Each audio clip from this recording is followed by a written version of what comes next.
amigo, minha amiga aqui do Serviço Social para Concursos, como é que tá? Tudo bem?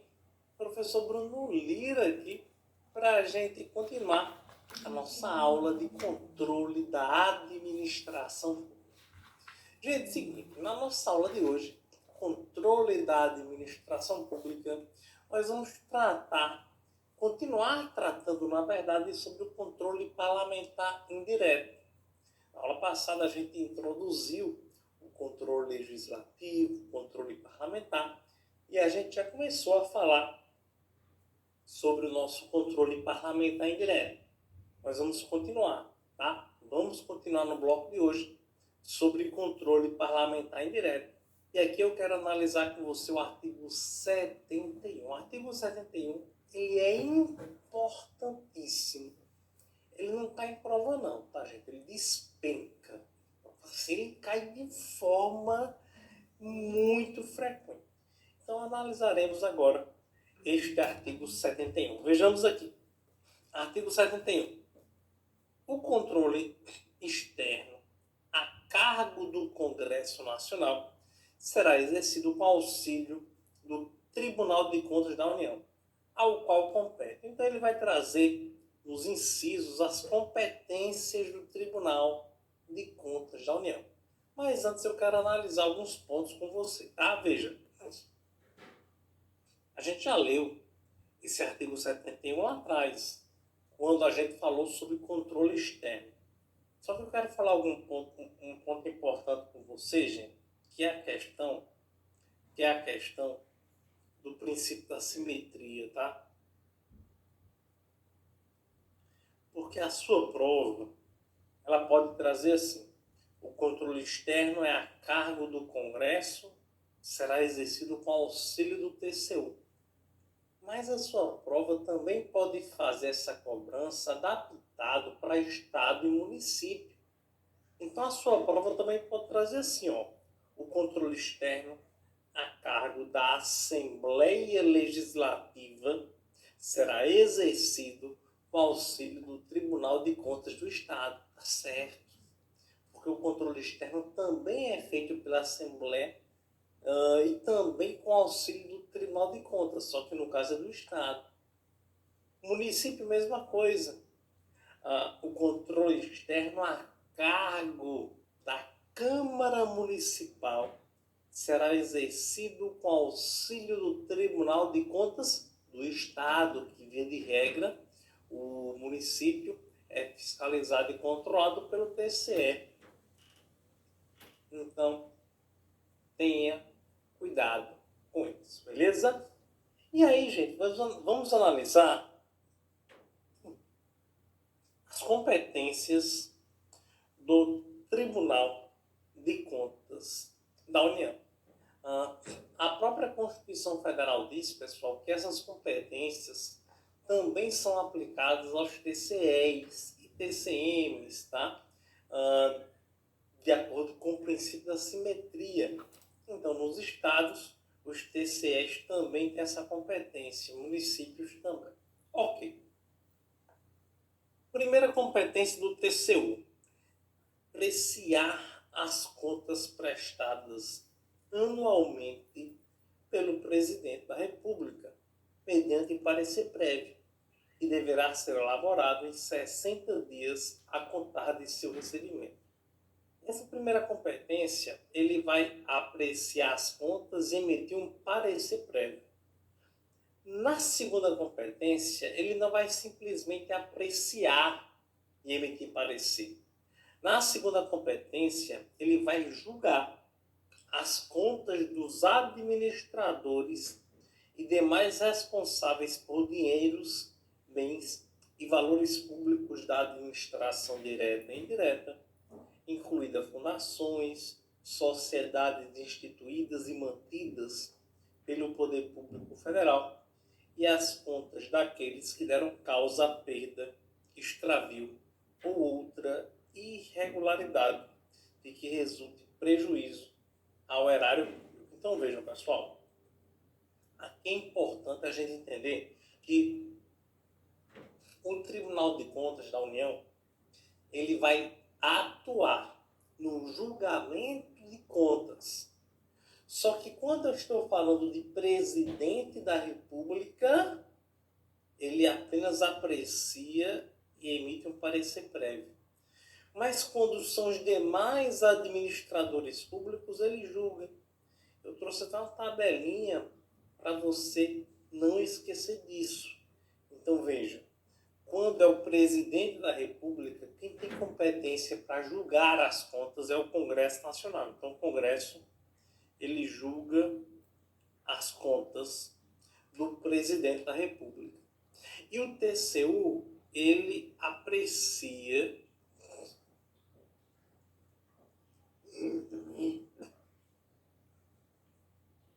e emite parecer. Aprecia e emite um parecer prévio. Um parecer prévio. E os demais administradores públicos? Veja, no que se refere às contas anuais dos demais administradores públicos, o Congresso Nacional não atua e o Tribunal de Contas ele julga. Então, o próprio Tribunal de Contas, ele analisa, ele aprecia se for necessário e ele julga. Ele não precisa emitir parecer para outra pessoa, para outro órgão. Não. Ele mesmo faz o julgamento dos demais administradores, gestores de bens ou valores públicos. Tranquilo, gente? Beleza? Maravilha. Então, são as primeiras competências do TCU.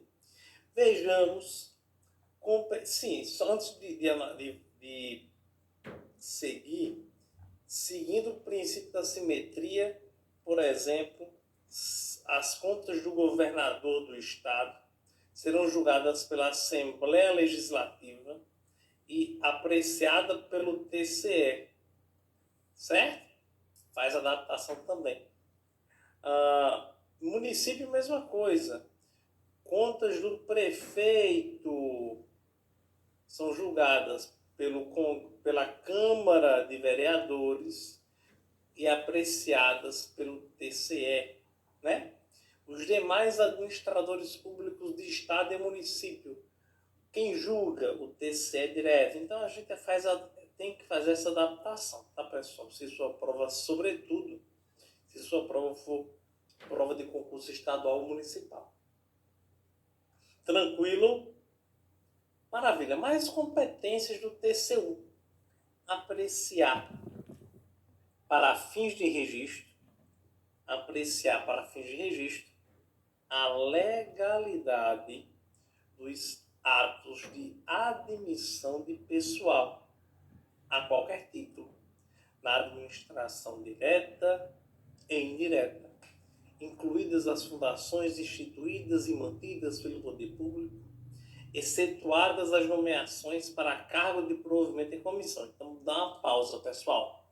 Veja, o Tribunal de Contas ele tem que apreciar a legalidade dos atos de admissão de pessoal, salvo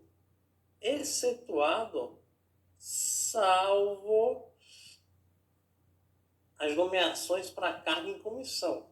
Então, por exemplo, se a administração pública contrata servidores efetivos, o Tribunal de Contas tem que analisar esses atos de admissão.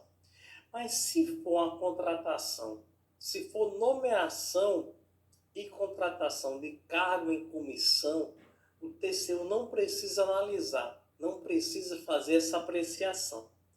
Então, apreciar a legalidade dos atos de admissão de pessoal, administração direta, indireta, incluídas fundações, excetuadas nomeações para cargo em comissão. Essas nomeações para cargo em comissão não serão analisadas, não serão apreciadas pelo TCU, beleza?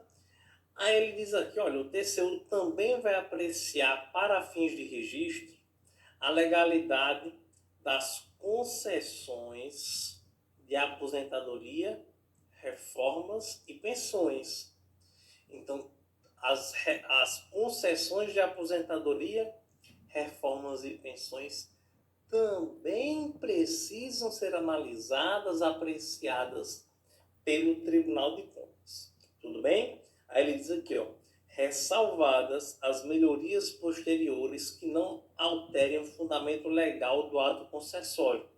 Então, vamos lá. O Poder Público, o Instituto de Previdência concedeu um ato de aposentadoria para um servidor. Para essa concessão, o TCU tem que analisar. Ok, tem que apreciar. Depois que esse servidor já está aposentado, ele tem algum tipo de melhoria na aposentadoria. Um benefício ele ganhou. Aí o TCU não precisa analisar essa melhoria. Essa melhoria posterior não é necessária análise pelo TCU, tá? Ressalvadas as melhorias posteriores que não alterem o fundamento legal. A aposentadoria é a mesma, o que muda foi que houve uma melhoria, mas o fundamento legal para que haja concessão continua sendo o mesmo. Ok, essa competência de apreciação para fins de registro da legalidade dos atos, de admissão de pessoal e concessão de aposentadoria, isso cai em prova da gente, com certa frequência. Cuidado com isso. O TCU vai realizar por iniciativa própria da Câmara dos Deputados, do Senado Federal, de comissão técnica ou de inquérito. Ele vai realizar, pessoal, inspeções e auditorias de natureza COFOP das unidades administrativas dos poderes legislativo, executivo e judiciário e demais entidades referidas no inciso 2, ou seja, qualquer entidade que trabalha com dinheiro público, qualquer entidade que recebe, que faz gestão de dinheiro público, pode sofrer algum tipo de auditoria ou inspeção do Tribunal de Contas. E ele faz isso, gente. O Tribunal de Contas ele pode fazer auditoria, pode fazer inspeção por iniciativa própria ou por iniciativa da Câmara dos Deputados, do Senado Federal, de comissão técnica ou de inquérito. Então ele pode fazer essa inspeção de ofício, se ele tem competência de ofício, ir lá e fazer uma auditoria, inspeção, ou se algum órgão legislativo solicitar. Tranquilo, beleza? Demais competências do TCU. Fiscalizar as contas nacionais das empresas supranacionais. São aquelas empresas que têm atuação também. São empresas que têm atuação também fora do Brasil, né? Empresas supranacionais são empresas que têm atuação fora do Brasil, desde que, lógico, haja participação da União no capital social, tá? Então, cujo capital social a União participe de forma direta ou indireta nos termos do Tratado Constitutivo. Então, se existe uma empresa que a União participa do capital, essa empresa ela vai ter uma participação fora do Brasil, tem uma atuação fora do Brasil, sim. Vai ter as contas fiscalizadas pelo TCU, mas as contas nacionais, tá? As contas nacionais são fiscalizadas pelo TCU. O TCU, gente, vai fiscalizar a aplicação de quaisquer recursos repassados pela União, mediante convênio, acordo, ajuste ou outros instrumentos a Estado, DF ou município.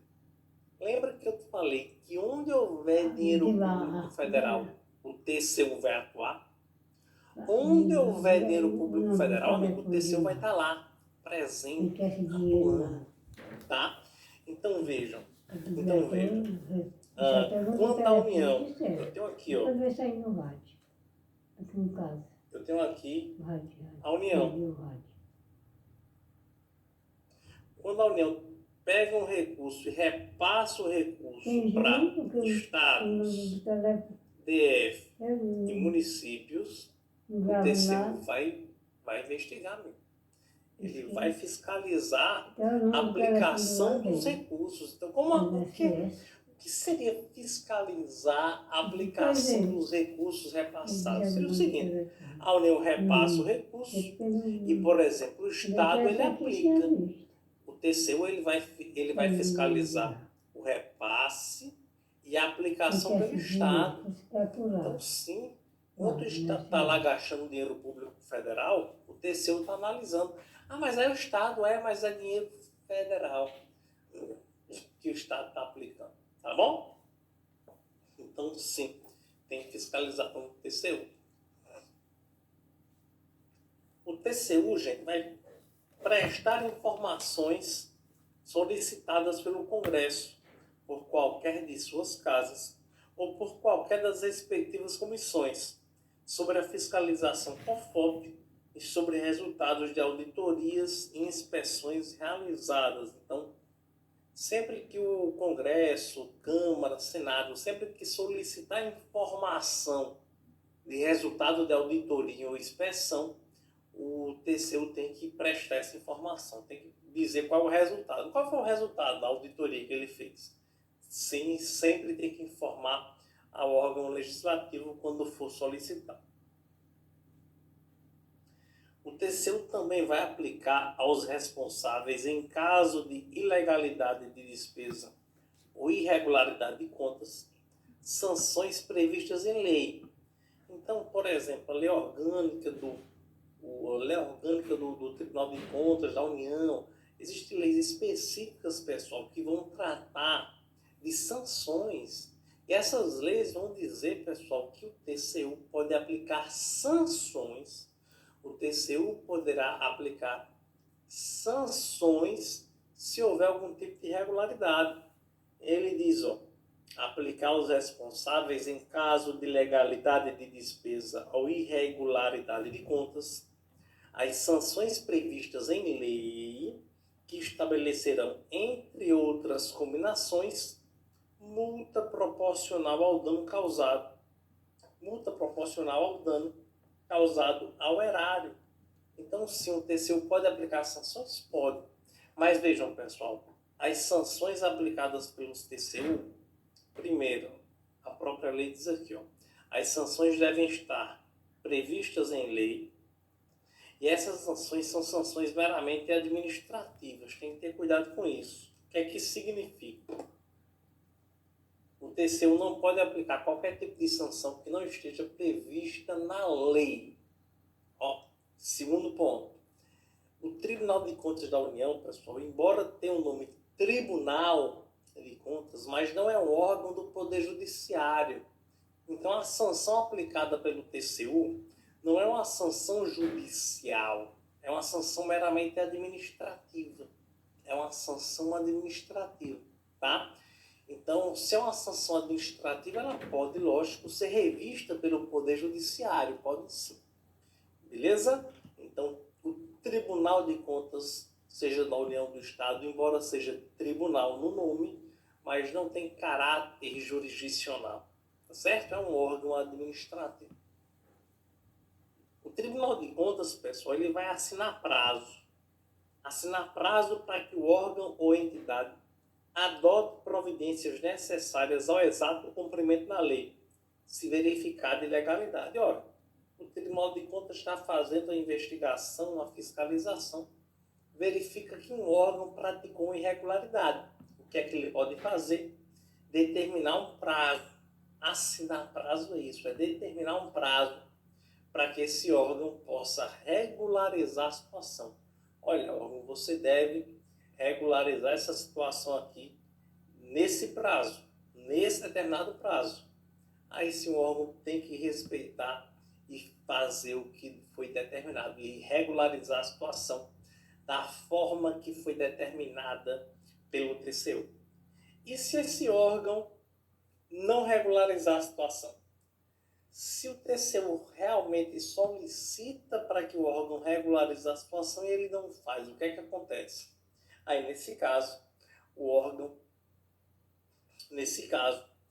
TCU tem a competência de sustar, se não atendido, a execução do ato impugnado, comunicando a decisão à Câmara dos Deputados e ao Senado Federal. O que é que significa, gente? Ora, a gente vai lá, solicita para que o órgão, o TCU vai lá, solicita para o órgão pare a irregularidade, encerre a irregularidade naquele momento. Se o órgão não obedece, o TCU vai dizer, olha, não vai terminar, não vai cessar a irregularidade, não. Então o próprio TCU vai ter a competência de chegar lá e sustar a execução do ato ilegal. O que é sustar? É suspender a execução, pessoal. Não é anular, cuidado, tá? O TCU não vai ter a competência de anular o ato ilegal, não. Ele vai sustar a execução. Sustar é suspender. Então, o TCU vai ter a competência de suspender a execução do ato impugnado, se ele não for atendido. E ele comunica essa decisão à Câmara e ao Senado. Câmara, Senado, eu determinei, eu sustei a execução desse ato praticado por aquele órgão, por determinado órgão, em virtude de uma irregularidade, de uma ilegalidade praticada e que ele não atendeu a determinação para suspender, para suprir irregularidade. Beleza, pessoal? Tranquilo?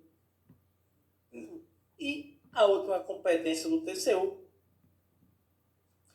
é apresentar ao poder competente sobre irregularidades ou abusos praticados. Então, o TCU tem essa competência, pessoal, de sempre estar buscando determinar que o órgão pratique o saneamento da irregularidade, acabe com a irregularidade. Ele pode representar o poder competente. Ou seja, se houve irregularidade, o TCU, ele além de poder aplicar sanções administrativas, ele ainda pode representar o poder judiciário, por exemplo, se for o caso ao poder legislativo, enfim. Beleza? Tranquilo? Maravilha, estas são as competências do TCU. E aí, gente, eu quero analisar com você o que diz o artigo 51 da Constituição Federal, para a gente entender a diferença entre tomada de contas e tomada de contas especial. Isso é importante e gosto de cair em prova também, tá?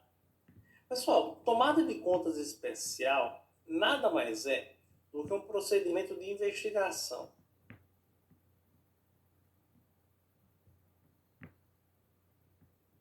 Procedimento de investigação de irregularidade. A tomada de contas especial, ela ocorre quando o Tribunal de Contas, por exemplo, quando ele verifica que um órgão ou um agente praticou irregularidade. Então, quando ele verifica isso, ele instaura um procedimento de tomada de contas especial para realmente buscar a verdade, para realmente buscar identificar, investigar se realmente a irregularidade foi praticada ou não, em que medida essa irregularidade foi praticada e, eventualmente, apurar a responsabilização e aplicar penalidade administrativa a quem praticou essa irregularidade. Isso é tomada de contas especial, ela é um procedimento especial de apuração de irregularidade. Já a tomada de contas não, pessoal. A tomada de contas é um procedimento previsto no artigo 51 da Constituição Federal. O artigo 51 diz assim, compete privativamente à Câmara dos Deputados proceder tomada de contas do Presidente da República quando não apresentadas ao Congresso Nacional dentro de 60 dias após a abertura da sessão legislativa. Professor, o que é uma abertura da sessão legislativa?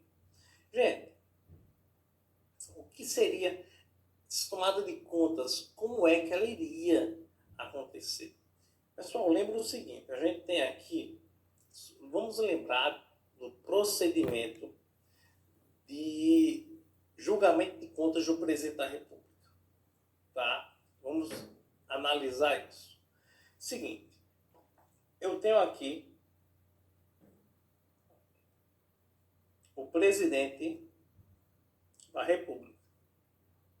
Esse presidente da República, a gente conversou aqui, que ele vai enviar as suas contas para serem julgadas pelo Congresso Nacional. O Congresso Nacional, quando recebe as contas do presidente, de imediato encaminha essas contas para o Tribunal de Contas da União.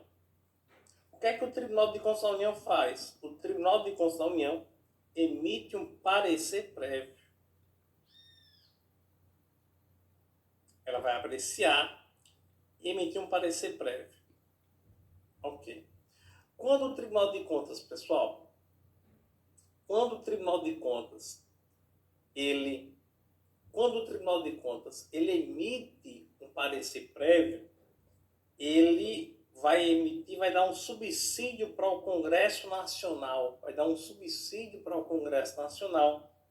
julgar as contas do presidente.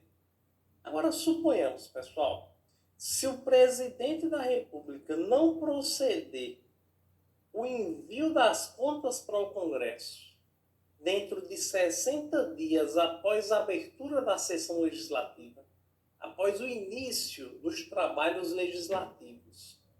Então, que é no início de fevereiro, tá? No início de fevereiro nós teremos o início dos trabalhos do Poder Legislativo. Se após esse início da sessão legislativa, dentro do prazo de 60 dias, abrir o trabalho legislativo no ano, sim. Dentro de 60 dias, se o presidente da República não apresenta ao Congresso Nacional as suas contas, aí sim, o Congresso Nacional ele vai fazer o quê? Através da Câmara dos Deputados, Câmara dos Deputados, ela vai vir até o presidente da República e realizar o procedimento de tomada de contas. O que é tomada de contas? O nome ajuda, tá, gente? O nome ajuda. Tomada de contas. É como se a Câmara dos Deputados fosse lá no presidente e tomasse as contas dele.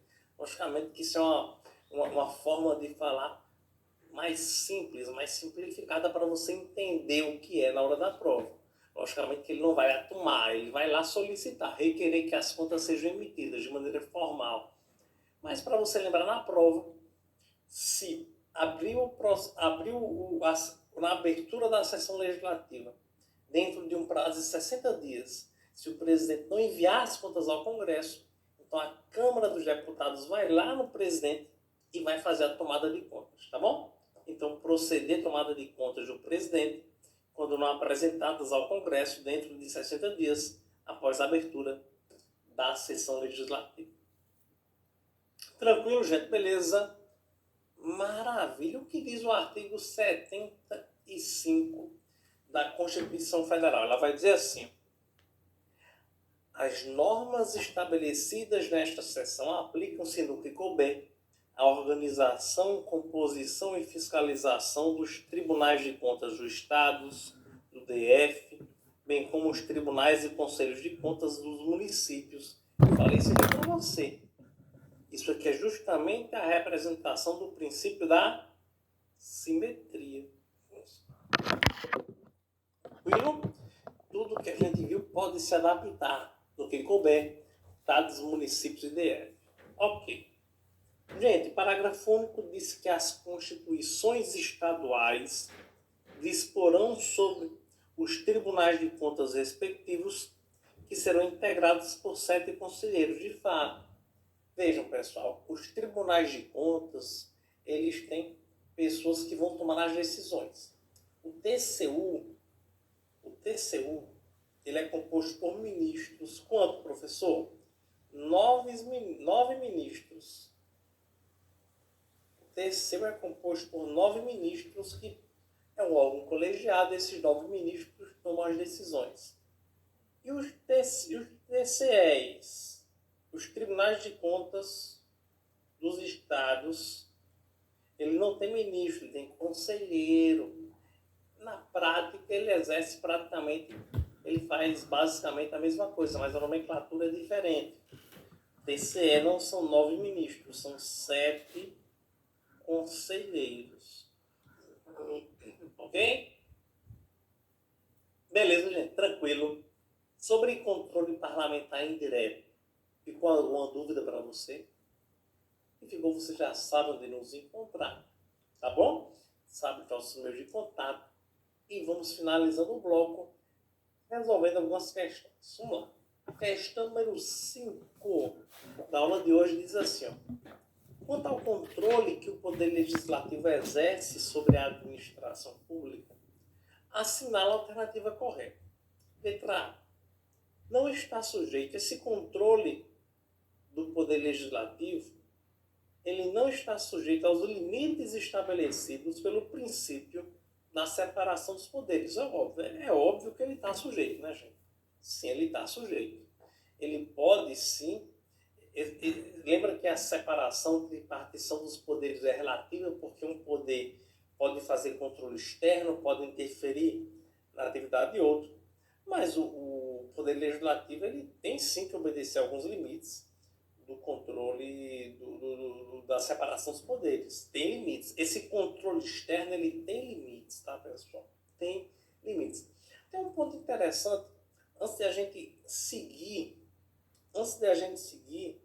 na resolução de questão, pessoal, é interessante eu até falar um ponto que vai ser até base para a gente continuar a analisar essa questão, tá? Vejam só, o controle externo, perceba que é uma exceção à separação dos poderes. Qual é a regra da Constituição Federal? A Constituição diz que os poderes executivo, legislativo e judiciário, eles são independentes. Quando ela diz isso, amiga, ela está dizendo para a gente que os poderes de Estado, eles têm suas funções e devem ficar na sua. Cada um na sua. Eles são independentes, amigo. O executivo não precisa do legislativo, que não precisa do judiciário. Eles são independentes. Cada um faz o que é seu. Cada um faz o que é de sua competência. Portanto, são independentes. Tá? Mas veja, nós vimos que essa independência tem exceções, que são as possibilidades de controle externo. Mas eu quero falar uma coisa. Todas as possibilidades de controle externo, pessoal, devem estar previstas de maneira expressa na Constituição Federal. Que é isso, professor? Porque é o seguinte, eu vou até colocar um desenho aqui do lado. Analisa só. Nós falamos sobre isso aqui na primeira aula, né? Primeira, segunda aula. No ordenamento jurídico brasileiro, nós temos uma hierarquia. No topo dessa hierarquia está a Constituição. Aqui no meio nós temos as leis. E aqui nós temos atos administrativos normativos.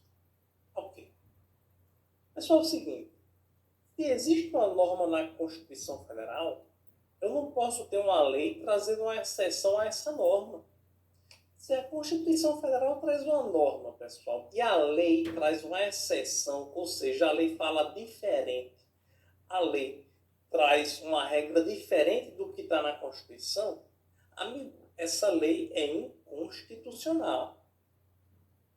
A não ser que a Constituição traga uma brecha, uma abertura para isso. Mas se não, se a Constituição diz, por exemplo, pessoal, os poderes são independentes e a lei diz que pode existir uma possibilidade de o controle legislativo interferir no executivo, essa lei é inconstitucional. Então, se a própria Constituição, gente, se a Constituição Federal que diz que os poderes são independentes, então, se há alguma possibilidade dessa independência ser relativizada, se há alguma possibilidade dessa independência ser flexibilizada para que haja o controle externo, essa possibilidade tem que estar prevista na Constituição Federal. A própria Constituição tem que prever, porque a regra está na Constituição. Então, se houver alguma exceção à regra constitucional, essa exceção tem que estar prevista na Constituição. Em resumo, todas as possibilidades de controle externo devem estar previstas na Constituição Federal.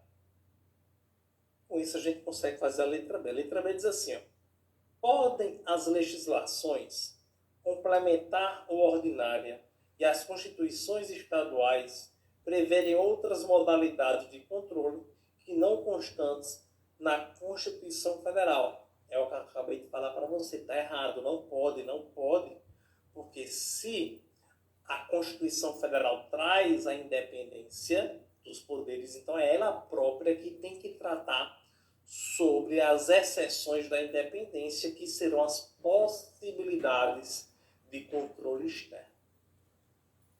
Letra C. O controle político abrange apenas critérios de legalidade, não podendo abranger o mérito dos atos. Está errado, gente. Está errado por quê? Porque o controle político, ele abrange critérios de legalidade, mas ele pode também abranger controle de mérito, tá, gente? O controle político, ele tem inclusive a natureza de mérito grande. Lembra do que eu te falei? Lembra daquele caso da aprovação da nomeação de um ministro do Supremo Tribunal Federal? É controle de mérito isso aí, tá, gente? É controle de legalidade também, mas também tem controle de mérito. O Senado vai avaliar se aquela pessoa é uma pessoa certa, adequada para ocupar o cargo de ministro, vai analisar aspectos ideológicos. Então, sim, tem controle de mérito. Letra D. Lembra que a gente está falando aqui de controle que o Poder Legislativo exerce. A letra D diz que existem dois tipos de controle. O político e financeiro. Gabarito, letra D. De fato. O controle legislativo pode ser político, que é o controle parlamentar direto, ou financeiro, controle parlamentar indireto. Certíssima D. E letra E. O controle político permite a verificação da contabilidade das receitas e despesas, da execução do orçamento, dos resultados e dos acréscimos e das diminuições patrimoniais da administração pública. Gente, vejam só, essa questão de verificação da contabilidade, receita, despesa, isso é um papel maior do controle financeiro e não do político. Portanto, está errada a letra E. Beleza, maravilha? É financeiro. Vamos analisar a questão 6. A questão 6 diz assim: o processo instaurado com o objetivo de apurar fatos, olha só, apurar fatos, identificar responsáveis e mensurar danos causados ao erário público, visando o seu imediato ressarcimento, é conhecido, a gente conversou agora há pouco sobre isso, tá, gente? Tomada de contas especial. Veja, um procedimento que vai apurar fatos, identificar responsáveis, mensurar danos, visando o ressarcimento, é um processo de investigação, de apuração de responsabilidade. Tomada de contas especial, letra D. Questão número 7 vai dizer assim, ó. A escolinha do gol. Então, tá quente demais. Privada. Fica aumentando com só sem necessidade. E realiza sua função social de fomento ao esporte no município Alfa do Estado Beto, entre os anos de 2020 a 2022. Recebeu diretamente da União, olha só, recebeu diretamente da União a quantia de R$100 mil para financiar seu programa beneficente de ensino e treinamento. Nem sei como é que elas vêm. Para crianças. Perguntei, ela não respondeu. Ou seja, embora seja uma entidade privada, ela recebeu dinheiro público, amigo, da União. Se ela recebe o gato é lá. União, a gente sabe Recebeu dinheiro público federal? Sim. Tem fiscalização do TCU. Quem foi atrás do João, na hora que o João foi? Entidade Foi seja ele gosta privada, do João. mesmo que ela seja privada. Tá bom? Beleza? Pedro, Não, ele foi atrás administrador dele. dessa instituição e técnico de Ele tava lá por fora. Aí viu. recebeu em janeiro de 23 uma notificação do TCU intimando a instituição a prestar contas dos recursos recebidos no prazo de 30 dias, sob pena de imediata devolução, acrescida de juros, correção monetária e multa. Tendo Pedro aplicado 100% dos recursos recebidos nas atividades da escolinha, ele contrata você como advogado para orientá-lo sobre a notificação. Diante desse cenário, assinala a opção que apresenta sua orientação. E aí, Pedro realmente ele aplicou 100% dos recursos na escola, show de bola. Mas ele tem que comprovar, né, gente? Ele tem que comprovar, tem que prestar contas. Letra A.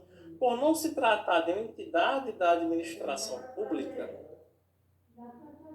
e sim de uma instituição privada, não se submete à fiscalização e ao controle de qualquer tribunal de contas. É errado. Maria, o João tem uma mão para pegar a mulher. Mesmo sendo uma entidade privada, o fato dela ter recebido dinheiro público faz com que ela tenha a obrigatoriedade de se submeter ao controle. Tá bom? Letra B.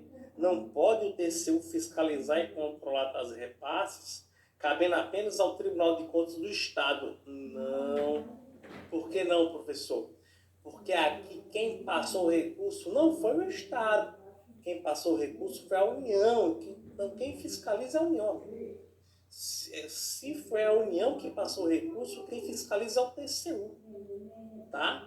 Então, tá errado. Não é o Tribunal de Contas do Estado. Letra C. É devida a prestação de contas de qualquer pessoa física ou jurídica, pública ou privada, que receba e utilize dinheiro público. Perfeito. É o nosso gabarito, é o nosso raciocínio. Onde houver dinheiro público, há controle. Letra D. Apenas deverão prestar contas dos recursos públicos recebidos aqueles que os aplicarem em atividade diversa da originalmente estabelecida, ou que não os tenham aplicado integralmente. Gente, não. Todos devem prestar contas. Não é aquele que aplicou em atividade diversa, não. Não é aquele que não aplicou integralmente, não. Não. Por que não, professor? Ora, todos, se ele aplicou 100% dos recursos, parabéns para ele. Mas ele tem que provar isso, né, gente? Não adianta ele dizer, ó, todo o dinheiro que eu recebi da União eu apliquei na escola. Beleza, prove. Tem que prestar contas, pessoal. Não é ser punido, não, tá? Prestar contas não quer dizer que ele vai sofrer penalidade, não. Prestar contas quer dizer que ele vai ter que justificar com que usou dinheiro. Se ele apresenta a prova que usou 100% do recurso com a escola, tá perfeito, amigo. Parabéns. Tranquilo, gente? Beleza? Então é isso, meu amigo e minha amiga. Vamos encerrando mais um bloco. Vamos encerrando mais um bloco de aulas por aqui. No próximo bloco a gente já vai falar sobre controle judicial. Controle jurisdicional é o nosso próximo bloco. Tudo bem? Beleza? Olá você, meu amigo, minha amiga aqui do Serviço Social para Concursos. Morreu. Tudo bem? Professor Bruno Lira aqui para a gente continuar a nossa aula Teve de jeito. controle da administração pública. Vamos para mais um bloco.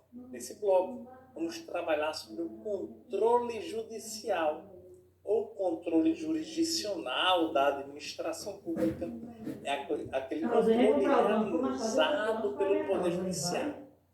Gente, então, nesse controle judicial, nesse controle jurisdicional, o que eu vou analisar com você agora são os sistemas de controle jurisdicional da administração pública. Veja aqui na tela comigo, pessoal, e Esses sistemas de controle jurisdicional da administração pública, eles podem variar a depender do país em que a gente está falando. Mundialmente falando, pessoal, existem dois principais sistemas de controle. Existe o sistema inglês, que é o sistema de jurisdição Respondeu, a Gabi nem olhou. existe o sistema francês, que existe uma dualidade de jurisdição. Vamos analisar cada um deles e verificar onde está o Brasil, qual sistema de controle o Brasil adota. Vem comigo, pessoal, olha só.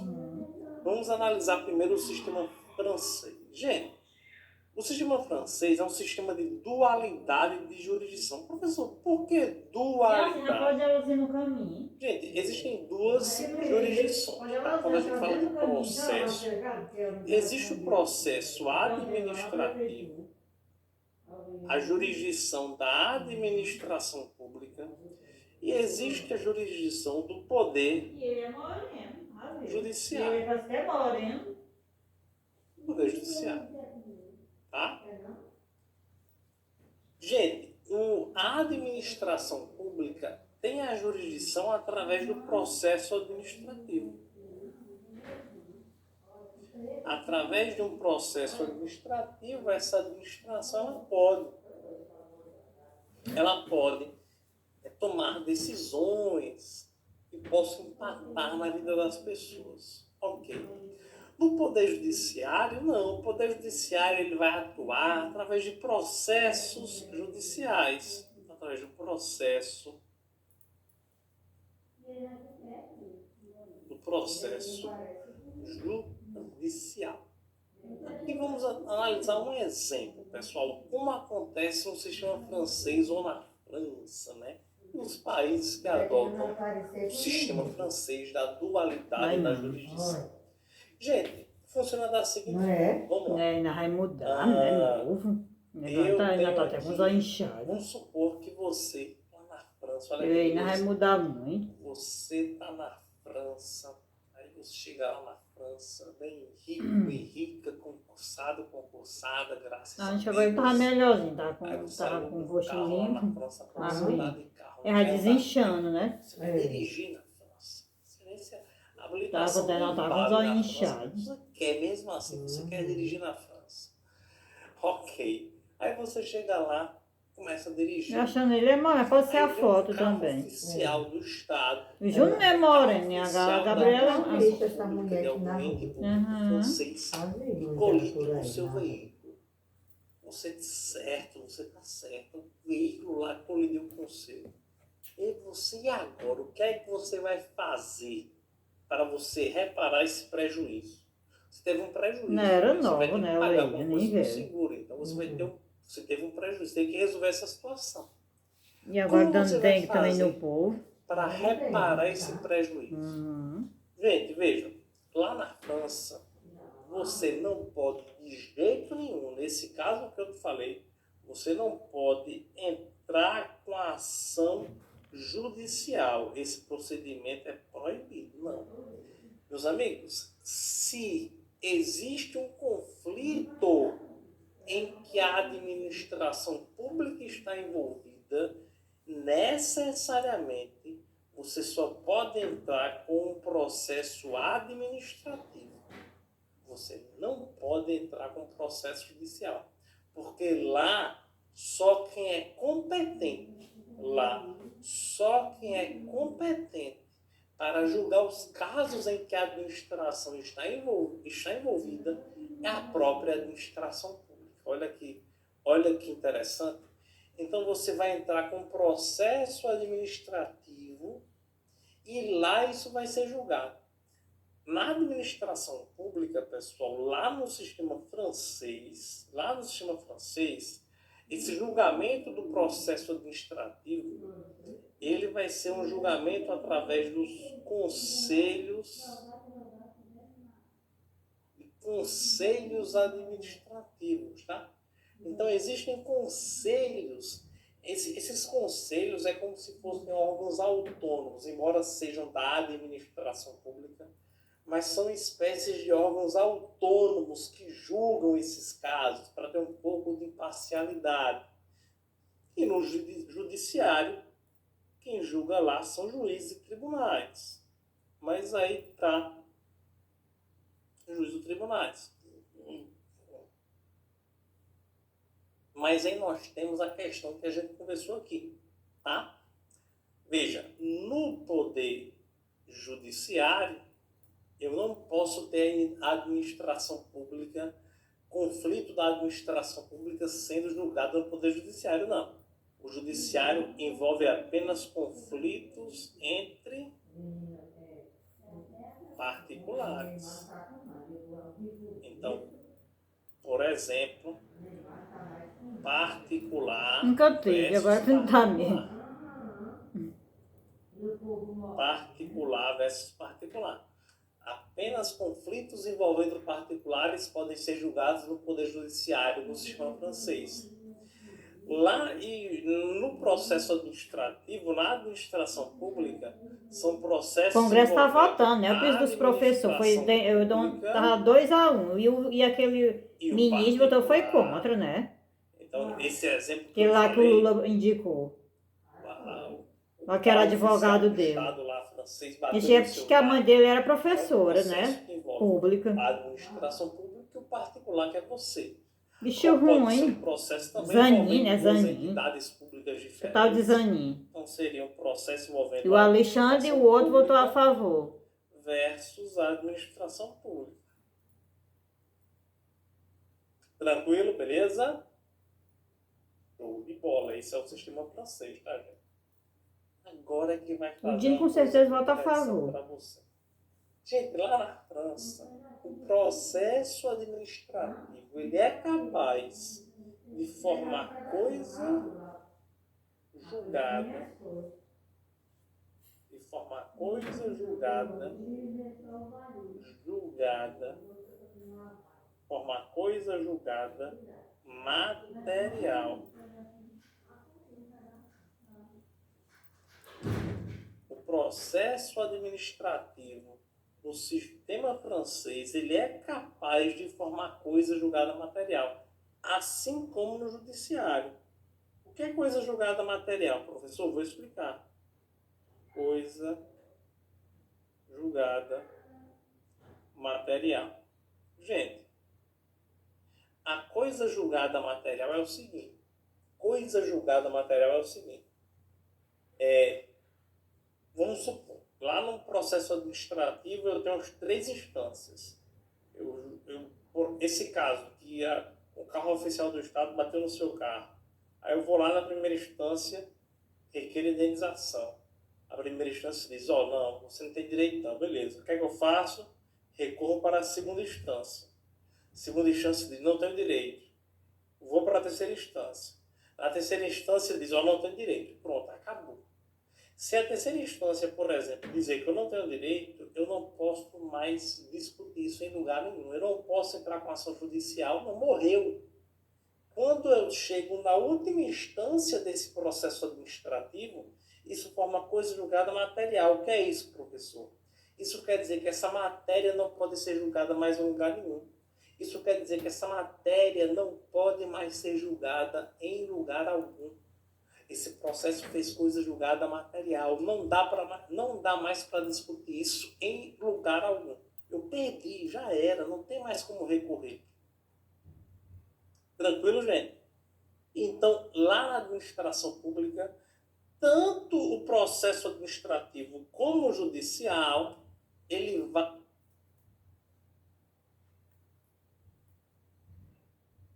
Tranquilo, gente? Então, lá na administração pública, tanto o processo administrativo como o judicial, ele vai gerar coisa julgada material. Vai gerar essa coisa julgada material. Tranquilo, gente? Então, esse é o sistema francês. Dualidade de jurisdição pode ser chamado na sua prova de contencioso administrativo.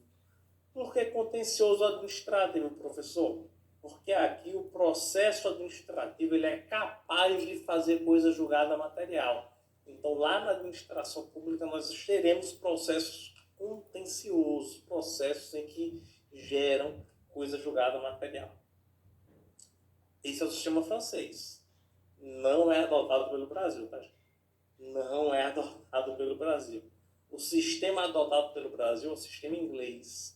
O sistema inglês ou sistema de jurisdição una. Opa, jurisdição una. Por que jurisdição una, professor? Já vou te dar a resposta. Jurisdição una, professor, porque aqui apenas uma jurisdição é capaz de formar coisa julgada material, que é o Poder Judiciário.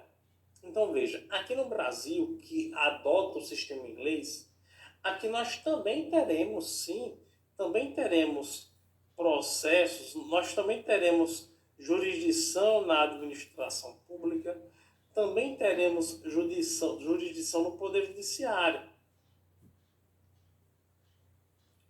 Poder Judiciário. Na administração pública, a jurisdição se dá através de processo administrativo. Aqui é a mesma coisa. No judiciário, através de processo judicial.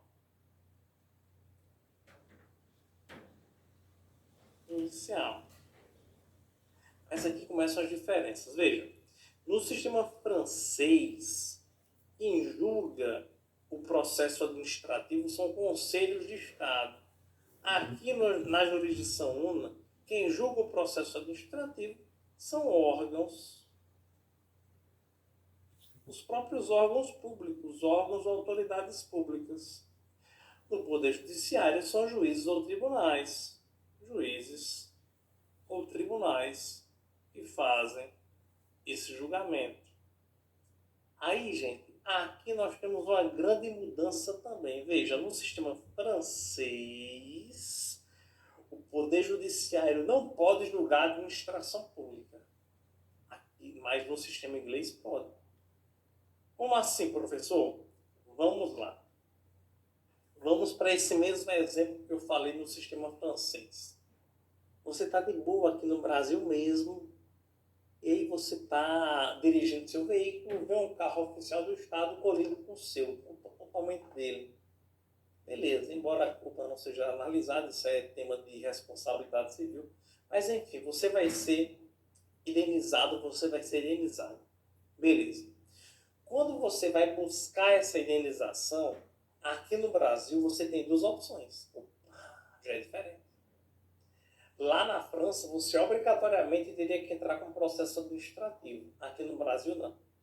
Aqui no Brasil, você pode entrar, se você quiser, você pode entrar com um processo administrativo, mas se você quiser, você já pode entrar direto com a ação judicial.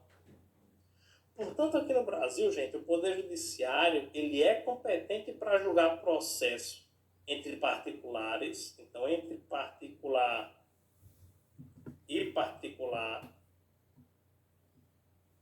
sim,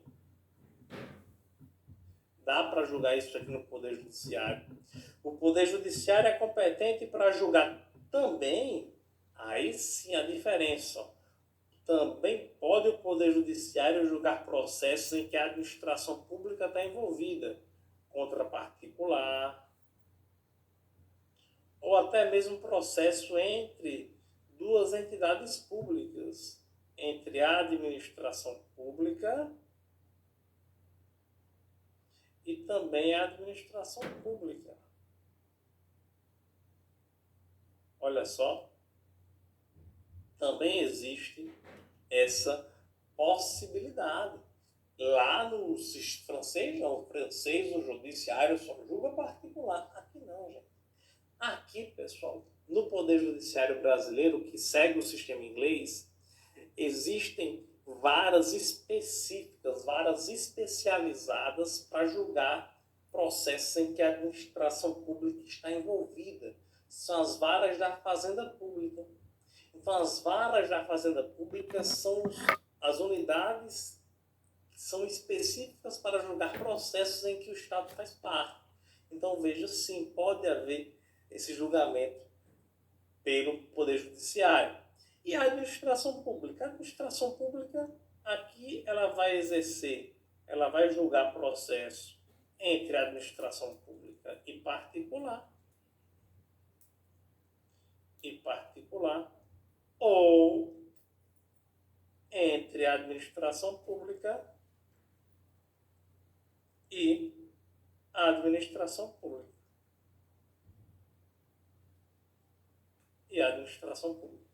Tudo bem? Então, ela pode julgar a administração pública particular, administração pública e administração pública. Não tem problema em relação a isso. Outra diferença, no sistema francês, a gente viu que tanto a administração pública como o judiciário, ambos fazem coisa julgada material. Opa, aqui não, gente. Aqui, pessoal, o único que faz coisa julgada material é o Poder Judiciário, tá? O Poder do Judiciário é competente para fazer coisa julgada material. Ele é o único competente para isso. Na administração pública, gente, não faz coisa julgada material, faz coisa julgada formal apenas. Coisa julgada formal. Professor, o que é que significa isso? Significa o seguinte: os países que adotam o sistema inglês, pessoal, como é o caso do Brasil, aqui, o único competente para dar a palavra final sobre um tema é o Poder Judiciário. O Poder Judiciário, gente, é aquele que diz, discussão encerrada. É o Judiciário. Tá? Como assim, professor? Vejam, os processos podem ser julgados na administração pública. Só que quando chegar no topo da hierarquia da administração pública, quando a administração pública diz, olha, por aqui a gente não faz mais nada, eu ainda posso pegar esse caso e levar para o judiciário. Vamos para esse exemplo, pessoal, do carro. Aqui, se o Estado causa um dano em meu veículo ou qualquer outro tipo de dano, tá? O veículo é só um exemplo. Se eu quiser, eu posso entrar com ação administrativa. Beleza. Aí lá na ação administrativa, eu vou lá, entro, peço a autoridade de primeiro grau, ela nega. Aí eu vou lá, recorro para a autoridade de segundo grau, ela nega. Aí eu vou e recorro para a autoridade de terceiro grau, nega. Aqui é o teto, não dá mais para subir. Quando a autoridade de terceiro grau nega, eu falo, beleza. Isso fez o quê, professor? Quando chegou no topo, não dá mais para recorrer. Isso gerou coisa julgada formal. Isso quer dizer que, quando eu chego no topo, por aquela forma, eu não posso mais fazer nada. Por aquela forma, sim. Através da forma de processo administrativo, na instância da administração pública, eu não posso mais fazer nada. Não há mais o que fazer aqui. Beleza. Mas a matéria pode ser julgada ainda, pode ser analisada pelo Poder Judiciário. Então a diferença entre coisa julgada formal e coisa julgada material é que na coisa julgada formal, na coisa julgada material, melhor para a gente ir para o formal, na coisa julgada material, quando um caso faz coisa julgada material, eu não posso analisar aquele tema mais em lugar nenhum. Aquele tema eu não posso mais discutir em lugar algum. Nenhum lugar mais. Se um direito foi negado e esse processo fez coisa julgada material, acabou. Eu não posso reaver esse direito nunca mais. Agora, se o direito é negado e faz coisa julgada formal, aí o que é que acontece? Eu não posso mais pleitear esse direito por aquela forma, mas a matéria ainda pode ser analisada em outro lugar. Então, quando eu chego no topo da administração pública, no processo administrativo, eu não posso mais discutir aquele caso naquela forma de processo administrativo. Mas eu posso pegar aquele tema e levar da administração pública, eu posso levar para o Poder judiciário, eu ainda posso levar para o Poder Judiciário. Eu ainda posso chegar no Poder Judiciário e dizer, ó, Judiciário, fui na administração pública, não me deram bola, eu quero entrar com ação judicial para pleitear esse direito. Posso, porque o processo administrativo aqui não faz coisa julgada material. Essa matéria ainda pode ser analisada no Judiciário. Quando eu tenho uma lesão, vamos para outro exemplo aqui, pessoal. Um exemplo que também traz uma diferença daqui para a França, tá? Lá na França, quando a administração pública está envolvida em um conflito, o particular ele é obrigado a entrar com a ação administrativa. Ele não pode entrar com a ação judicial, porque o judiciário lá não é competente para julgar os casos em que a administração está envolvida. Então, o carro oficial do Estado colidiu no meu carro. Eu tenho que entrar com a ação administrativa. Aqui no Brasil, gente, que adota o sistema inglês, eu escolho. Olha que legal. Aqui eu vou escolher. Se um carro oficial do Estado colide no meu, se eu quiser, eu posso entrar com a ação administrativa, ou se eu quiser, eu posso entrar direto com a ação judicial. Eu escolho. Existe um princípio na Constituição Federal, gente, artigo 5º da Constituição, que é o princípio da inafastabilidade da jurisdição. Vou destacar esse princípio aqui, ó. É o princípio da inafastabilidade da jurisdição. O princípio da inafastabilidade da jurisdição, gente,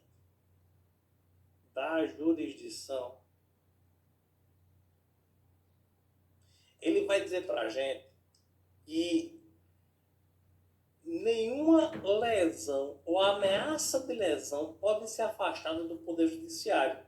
Então, gente, via de regra, se qualquer pessoa está com direito ameaçado ou violado, qualquer pessoa pode pegar essa violação e levar até o Poder Judiciário, mesmo que a administração pública esteja envolvida. Então, se eu sofro um dano da administração, se eu quero entrar com ação contra a administração pública, eu posso entrar com ação administrativa ou judicial, não tem problema nenhum, ok?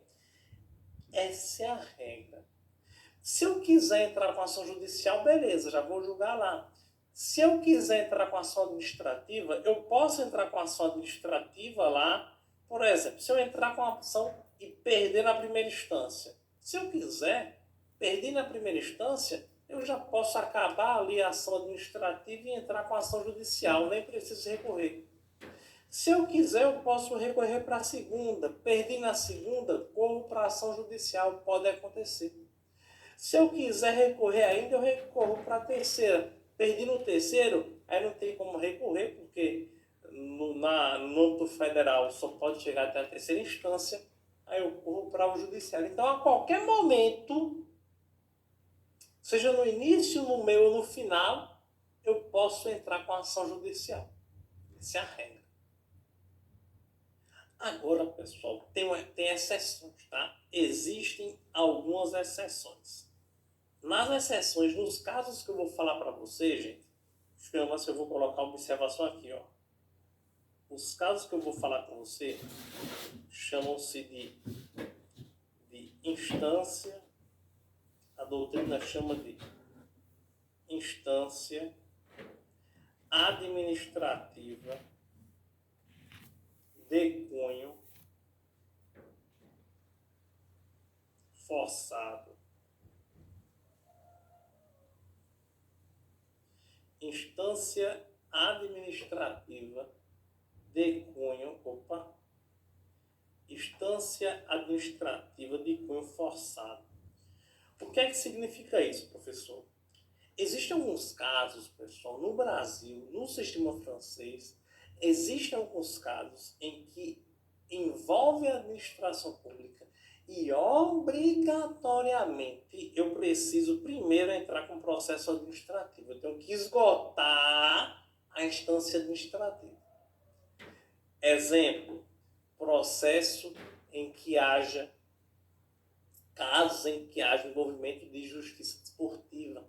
Na justiça desportiva, os casos de competência da justiça desportiva, eu tenho que primeiro esgotar a justiça a desportiva, que é administrativa, para depois ir ao Poder Judiciário. Outro exemplo, INSS. Por questão de direito previdenciário, eu não posso entrar com ação judicial direta. Eu tenho que entrar primeiro com requerimento administrativo para o INSS. Se negado, aí eu posso entrar com ação judicial. Então, são exceções, tá, pessoal? A habeas data. Eu vou falar sobre a habeas data já, mas eu quero uma informação minha, o órgão me nega. Aí o órgão tem que negar. Se o órgão negar, eu posso entrar com ação de habeas data. Então, em algumas situações específicas, em alguns casos específicos, a doutrina e a Constituição dizem que eu tenho que entrar primeiro com ação administrativa para depois entrar com ação judicial. Mas essa, repito, não é a regra. Não é a regra. Tá bom, beleza? Então é isso, pessoal. Sobre os sistemas de controle jurisdicional, controle judicial. Sistema francês, dualidade de jurisdição, porque lá duas jurisdições formam coisa julgada material, contencioso administrativo, mas aqui no Brasil adotamos o sistema inglês, jurisdição una. Aqui apenas uma jurisdição ela vai adotar a coisa julgada material, que é o Poder Judiciário. Apenas o Poder Judiciário do Brasil tem o poder de dar a última palavra. Beleza, meu amigo, vamos conversar um pouquinho sobre alguns instrumentos de controle judicial. Da mesma forma que a gente conversou sobre instrumentos de controle administrativo e a gente falou sobre alguns requerimentos administrativos, eu vou tratar com vocês aqui alguns remédios constitucionais, que são instrumentos através do qual você solicita, você requer que um controle judicial seja feito. Vejam, pessoal. Como é que eu, cidadão, posso requerer, provocar o Poder Judiciário para ele fazer controle? Através de uma ação judicial. Ação judicial. Essa ação judicial pode ser uma ação judicial comum ou ordinária, o que chamamos. Ação judicial comum, ação judicial ordinária. Pode ser. Mas também pode ser uma ação judicial especial, que são, por exemplo, os remédios constitucionais. Remédios constitucionais são ações previstas na Constituição Federal que possibilitam a realização também de controle judicial, tá? O mais famoso, acredito eu, que seja o mais famoso, é o mandado de segurança. O mandado de segurança, gente, segundo o artigo 5º, inciso 69, diz que conceder-se-á mandado de segurança para proteger direito líquido e certo, não amparado por habeas corpus ou habeas data, quando responsável pela ilegalidade ou abuso de poder por autoridade pública ou agente de pessoa jurídica no exercício de atribuições do poder público. Gente, primeiro, existem alguns requisitos para que eu possa ingressar com mandado de segurança, tá? Lógico, existe uma lei de mandado de segurança que vai trazer vários requisitos específicos, um prazo, etc. e tal. Procedimento, como acontece. Mas na Constituição já traz requisitos importantes. O primeiro requisito, pessoal, o mandado de segurança é uma ilegalidade praticada contra mim, e essa ilegalidade é praticada por uma autoridade pública ou agente de pessoa jurídica, pode ser de direito privado, que esteja no exercício de atribuições do poder público, de delegação pública, por exemplo. Se for uma empresa privada que pratica um ato que eu considero como uma ilegalidade, eu não posso entrar com um mandado de segurança. O mandado de segurança tem que ter como réu a autoridade coatora, a autoridade pública, e réu o órgão público ou a pessoa jurídica no exercício de competência pública. Primeiro requisito importante é esse. O réu, a pessoa ativa da ação, tem que ser poder público. Outro requisito, pessoal, é que o mandado de segurança, ele visa assegurar o direito líquido e certo. Então, só vai ter direito a entrar com mandado de segurança se o seu direito for líquido e certo. Professor, o que é um direito líquido e certo? Direito líquido e certo, pessoal, é um direito que você vai ingressar com a ação com todas as provas pré-constituídas.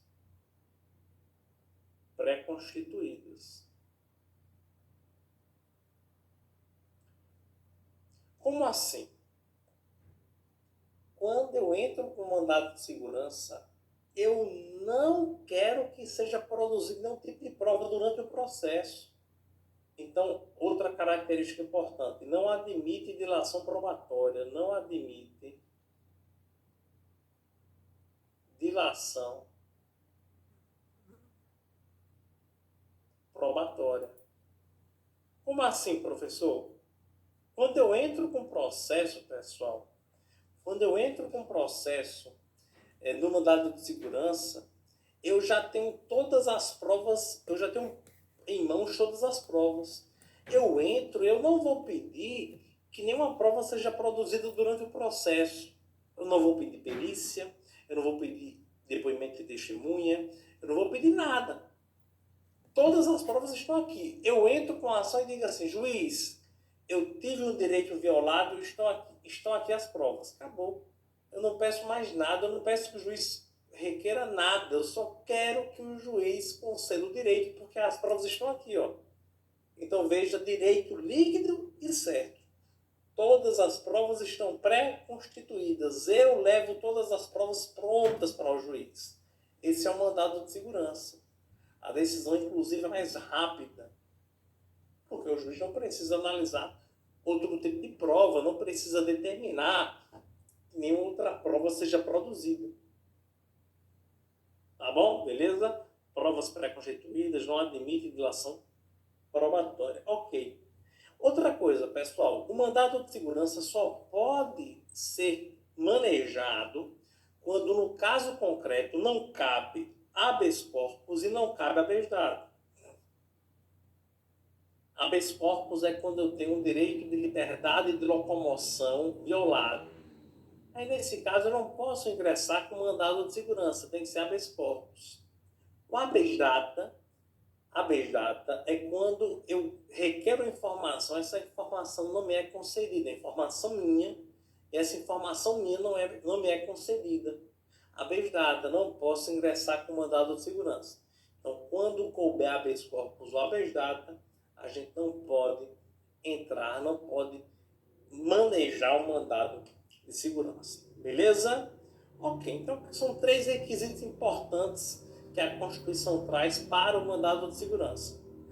Tem que ser direito líquido e certo, tem que ter, não pode, o caso não pode ser amparado por habeas corpus ou habeas data, e o réu tem que ser o Estado. Tá? Ok, vamos lá. Mais alguns exemplos, eu não vou trazer todos os remédios, todas as ações, mas alguns exemplos, os que costumam mais cair em prova. Habeas corpus. O habeas corpus eu até já introduzi para você, visa assegurar a liberdade de locomoção. Então, sempre que alguém sofrer ou se achar ameaçado de sofrer violência ou coação em sua liberdade de locomoção, por ilegalidade ou abuso de poder. Gente, o habeas corpus, embora o mais comum de habeas corpus é quando a pessoa é presa pela polícia e o advogado maneja o habeas corpus alegando ilegalidade nessa prisão, né? Alegando que há uma ilegalidade nessa coação da liberdade de locomoção.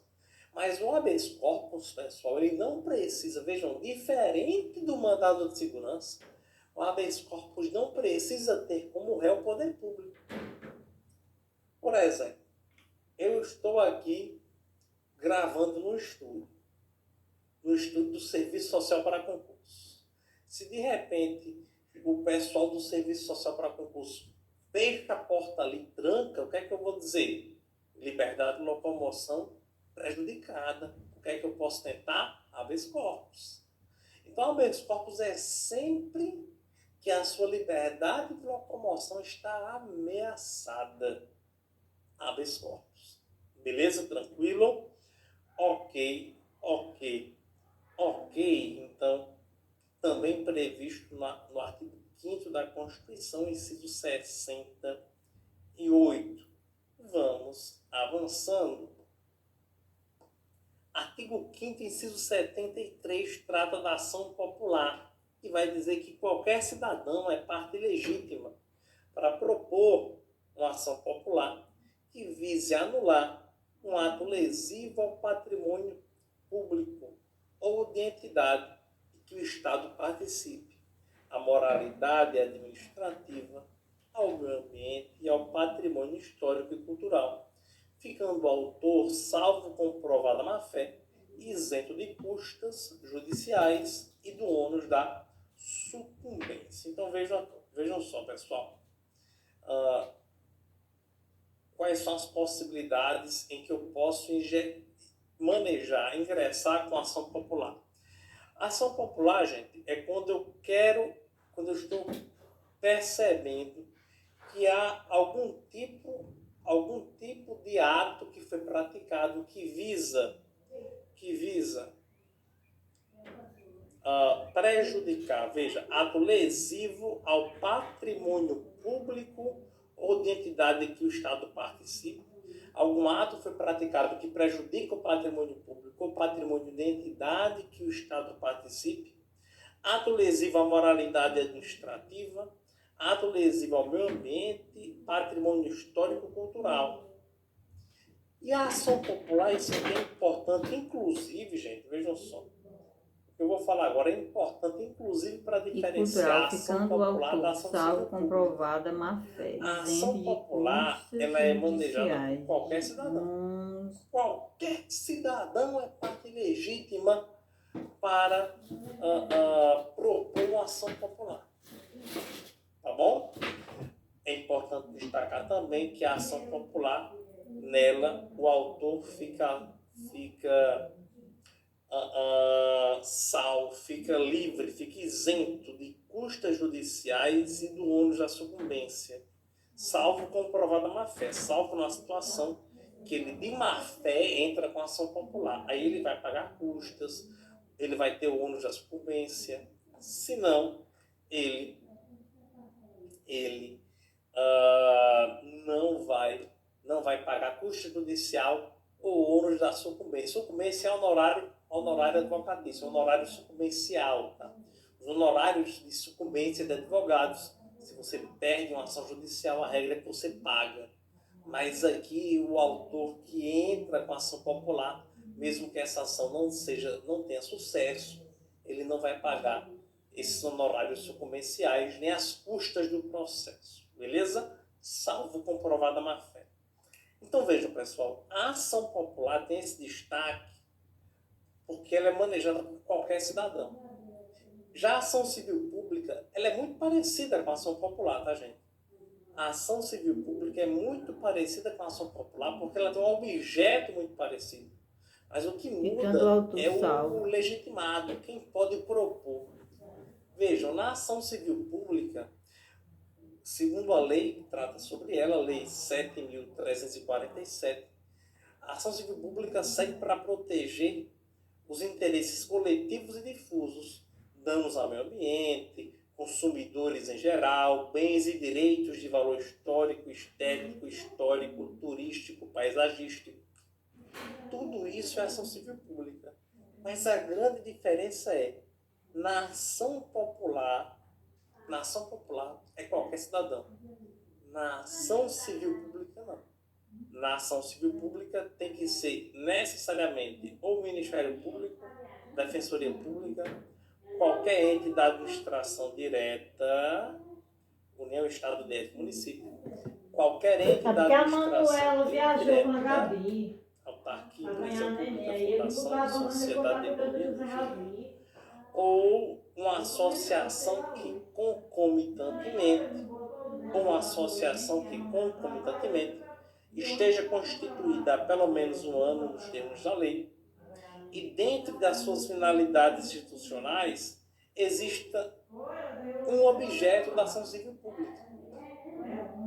Então, em resumo, quem pode ingressar, manejar com a ação civil pública? Pode manejar uma ação civil pública, pode manejar qualquer entidade da administração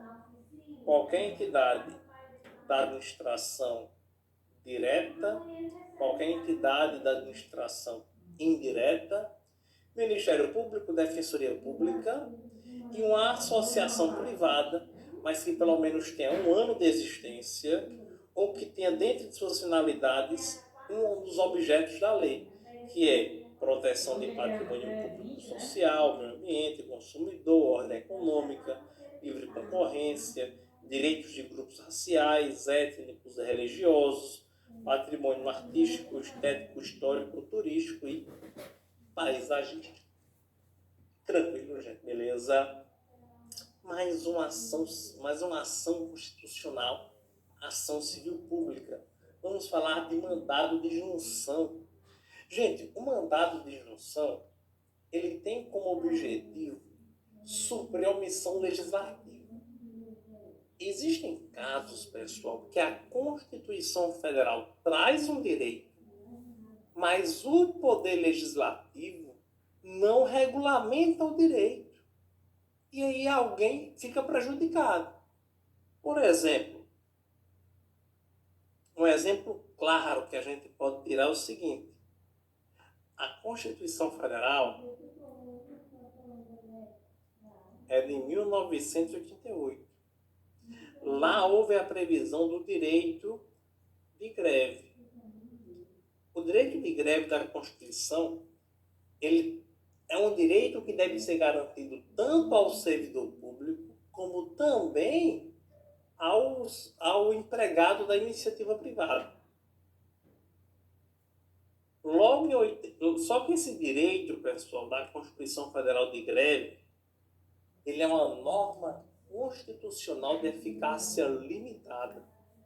O que é que significa isso?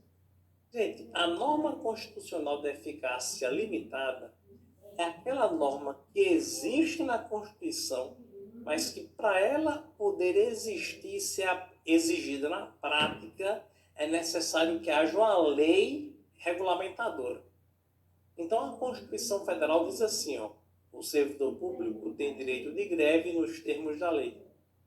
Nos termos da lei. Então a lei tem que regulamentar como vai ser esse direito de greve. Isso também acontece, pessoal, com o empregado da iniciativa privada.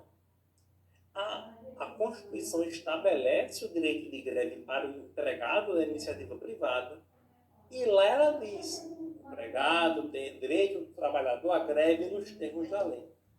Ocorre que, então, se tem que ter uma lei, o Congresso Nacional tem que trabalhar para criar essa lei. Gente, em 89 foi criada a lei da greve da iniciativa privada. Ficou faltando a lei da greve do servidor público. E aí, meus amigos, depois de mais de 36 anos de promulgação de Constituição Federal, depois de mais de 36 anos de promulgação de Constituição Federal até hoje, nós não temos ainda a lei da greve do servidor público. Até hoje essa lei não existe. O Congresso Nacional, eu entendo, né, gente? O Congresso Nacional muito ocupado, nossa senhora, muito trabalho. Os coitados não tiveram tempo ainda. Os nobres deputados federais e senadores não tiveram tempo ainda de analisar e de criar uma lei de greve para o servidor público. Lógico, a gente tem que entender, né, gente? Eles trabalham muito, né? De domingo a domingo, de sol a sol. Mas é de tempo ainda de regulamentar o direito de greve do servidor público. Tendo em vista essa ilegalidade, gente, lá em meados, salvo engano, foi em meados de 2007. Foi entre 2005 e 2007, mas eu acredito que tenha sido aqui em 2007. Nós tivemos alguns mandados de injunção. Mandados de injunção que foram manejados por sindicatos de professores, servidores públicos, professores da rede pública. E esse mandado de injunção dizia o seguinte: opa, peraí, calma. Nós estamos aqui em 2007. Desde 88, nós temos o direito de greve, mas a gente não pode exercer o direito de greve porque não tem uma lei. Então, gente, o Supremo Tribunal Federal, através desse mandado de injunção, o STF disse: olha, o servidor público, o STF reconheceu que realmente havia uma omissão legislativa. O STF determinou que nós, servidores públicos, nós podemos, para exercer o direito de greve, nós podemos utilizar a lei de greve da iniciativa privada no que couber. Logicamente, feitas as devidas adaptações. Então, até hoje, tá, gente? Até hoje nós temos o direito de greve, mas nós usamos uma lei emprestada. Nós usamos a lei de greve da iniciativa privada para exercer greve, que é essa lei de 89. Tranquilo, beleza? Então, é justamente esse o mandado de injunção. Conceder-se-á o mandado de injunção sempre que a falta de norma regulamentadora torne inviável o exercício dos direitos e liberdades constitucionais e as prerrogativas inerentes à nacionalidade, soberania e cidadania. Beleza? Mais uma ação habeas data. O habeas data, pessoal, é quando eu vou até a administração pública ou entidade que tem uma delegação pública, eu vou requerer uma informação que é minha.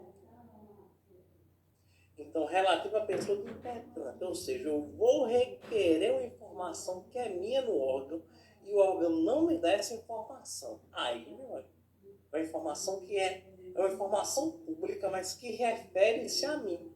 Por exemplo, eu vou até o INSS e o INSS, eu vou pedir o extrato das minhas contribuições previdenciárias. Eu quero saber, por exemplo, se a empresa que eu trabalho ela está pagando o INSS direitinho, ela retém do meu contra-cheque todo mês. Eu quero saber se ela está pagando direitinho.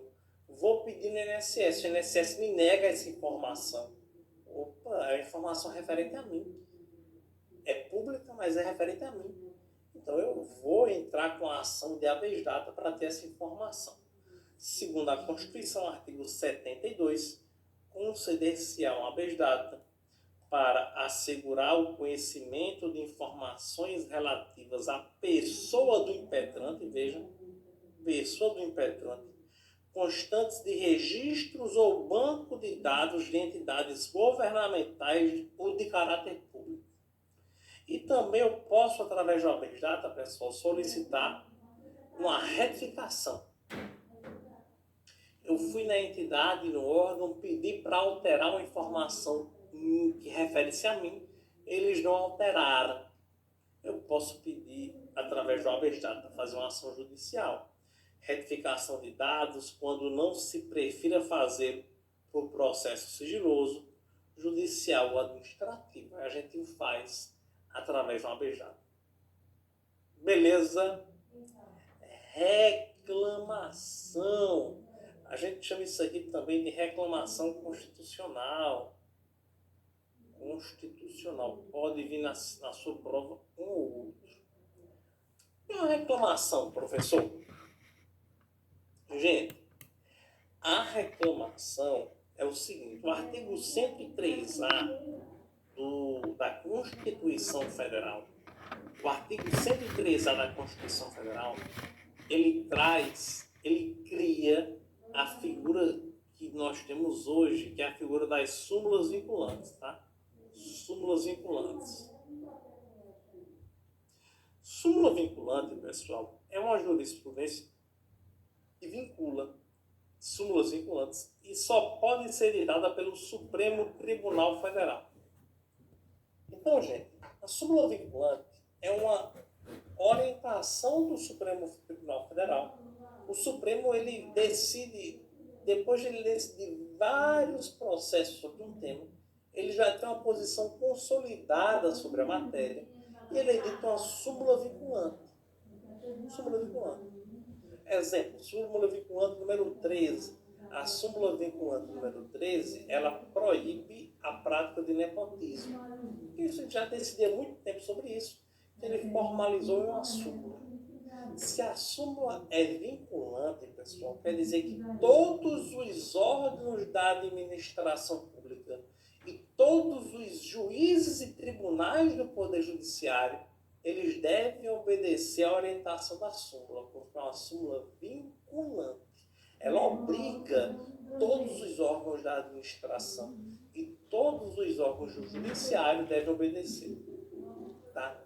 Agora, se existe uma súmula vinculante e um órgão administrativo toma uma decisão em desobediência à súmula, indo contrário à súmula, aí eu que fui violado, que tive o direito violado por essa decisão, eu posso entrar com a reclamação junto ao Supremo. Então, veja, do ato administrativo ou decisão judicial que contrariaram a súmula aplicável, súmula vinculante, que é o que trata o artigo, tá, gente? Contrariar a súmula aplicável ou indevidamente aplicar, cabe reclamação ao STF, reclamação direta ao STF, que julgando reclamação procedente, o próprio Supremo anula o ato administrativo ou caça a decisão judicial reclamada e determinará que outra seja proferida, que outra decisão seja proferida com ou sem a aplicação da súmula, conforme o caso. Então, veja o poder que é uma súmula vinculante. Se o órgão público ou o órgão judicial desobedece a uma súmula, quem se sentiu prejudicado vai entrar com a reclamação direta ao Supremo. O Supremo vai decidir a respeito. Beleza, gente? Para a gente finalizar a teoria, os conteúdos referentes aqui ao controle, o CNJ é importante falar só um pouco, citar o que é o CNJ. O CNJ é o Conselho Nacional de Justiça. E o CNJ ele é responsável, pessoal, pelo controle administrativo interno. Controle administrativo interno do Poder Judiciário. Do Poder Judiciário. Como assim, professor? Pessoal, lembra que eu falei para vocês, nós temos 3 poderes de Estado: executivo, legislativo e judiciário. O judiciário tem função típica, que é de julgar, e função atípica, administrativa, entre outras, mas tem a função administrativa como típica. Eu falei para vocês, todos os poderes exercem controle interno, exercem um controle interno administrativo. Então, o judiciário também, gente, faz controle interno. Como é o controle interno do judiciário? É o controle da função administrativa do judiciário sobre ela mesma, sobre ela própria. Então, por exemplo, quando o chefe de um cartório, de uma vara judicial, quando o chefe do cartório anula um ato administrativo, não é ato judicial, não. Ele anula um ato administrativo praticado. Ele anulou um ato de concessão de férias de um servidor. Já? Se for o caso, se for de competência dele ou do RH, enfim, anulou um ato de concessão de férias. Por este tempo está quente, imagina mais na frente. Administrativa. Nesse caso, é controle interno administrativo. Ele está na função administrativa, anulando um ato administrativo. Uma hora, mãe, eu sei. O que está dizendo? Interno administrativo do Poder Judiciário. O CNJ, gente, ele é um órgão central de controle interno administrativo do Judiciário. Da mesma forma que o Poder Executivo tem a CGU, no âmbito da União, por exemplo, Controladoria Geral da União, que é um órgão central de controle interno do Poder Executivo Federal. O Poder Judiciário tem um CNJ. E aí, se eu tenho, por exemplo, se eu vejo que houve algum tipo de ilegalidade... mas eu sei de ninguém praticado não. pelo Judiciário na função administrativa, eu posso ir lá no CNJ e fazer algum tipo de reclamação. O CNJ vai fazer esse tipo de controle. Tranquilo, gente? Beleza? Vem comigo fazer algumas questões aqui. Vamos fazer a questão número 8. Questão 8 da nossa aula diz assim: a sociedade espertinha pleiteou determinado ato discricionário perante a administração pública competente e se quedou inerte, ou seja, ficou inerte em relação ao pedido efetuado, omitindo-se de tomar qualquer decisão. Há mais de 2 anos, olha só, há mais de 2 anos a sociedade espertinha não fala nada. Considerando que a lei não confere efeitos para o silêncio da administração, na situação descrita em que a sociedade espertinha almeja buscar a via judicial para impugnar a inércia da administração em relação ao mencionado ato discricionário, é correto afirmar que... Gente, vejam uma água aqui. Vejam. O que é um silêncio da administração, professor? Pessoal, o silêncio da administração pública é quando eu entro com um pedido na administração pública e ela não responde. Eu entro com um pedido na administração pública, seja um pedido de licença, de autorização, qualquer requerimento. Eu entrei com um pedido e ela não respondeu. Silêncio da administração. Quais são as consequências que eu, prejudicado, quais são as consequências que eu posso adotar? Depende. Depende, pessoal, se aquele ato é um ato vinculado ao discricionário. Tá? Por quê? Se o ato é vinculado, pessoal, suponhamos que eu solicitei uma licença para construir. A licença é um ato administrativo vinculado.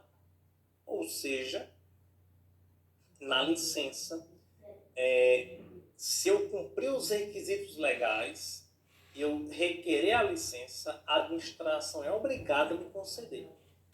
Então, se é uma licença, por exemplo, pessoal, pedi uma licença, ela não falou nada, ficou inerte em um prazo superior do que um prazo comum, eu posso entrar com a ação judicial e pedir: Poder Judiciário, se trata de um ato vinculado, eu estou cumprindo todos os requisitos e a administração não se manifestou.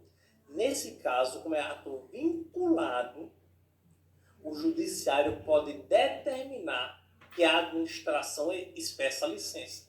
Se o judiciário verifica que de fato eu cumpro os requisitos, o próprio judiciário vai até a administração pública e diz: a administração passa a emissão da licença. Passa a emissão da licença.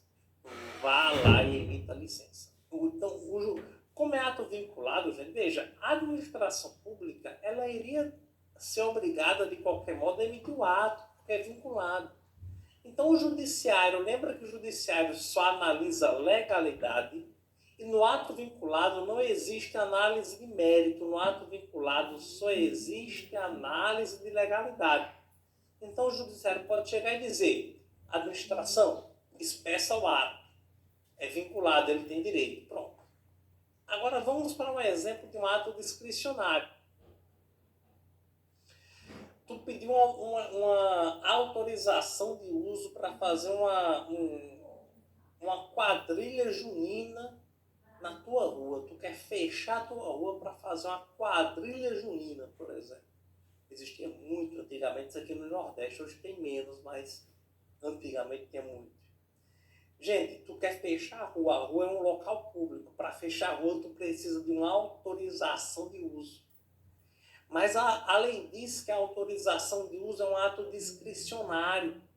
Isso quer dizer que a administração pública Pública não é obrigada a conceder autorização. Ela concede se quiser, não é obrigada. Então, o que é que vai acontecer aqui? A administração pública, o particular pede uma autorização de uso, ato discricionário. A administração pode negar ou não, ela analisa a conveniência e a oportunidade, analisa mérito.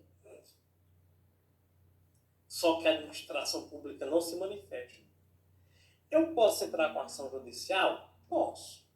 Mas eu entro com ação judicial e, nesse caso, o judiciário ele não pode determinar que a administração expressa autorização.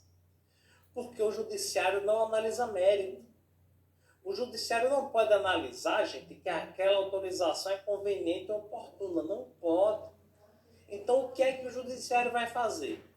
O judiciário vai chegar até a administração e vai dizer assim: a administração pública se trata de um ato discricionário.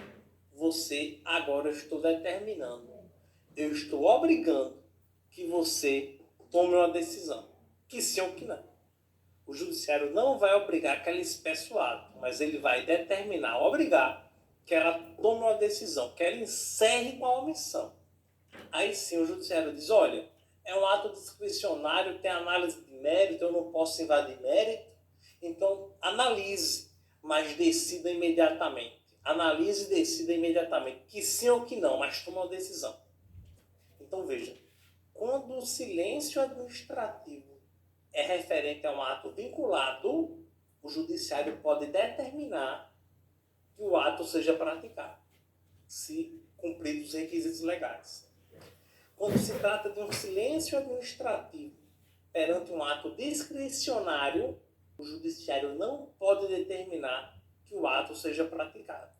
O judiciário pode determinar, o controle judicial pode ser feito nesse caso, para que a administração se pronuncie, que sim ou que não, mas que se pronuncie.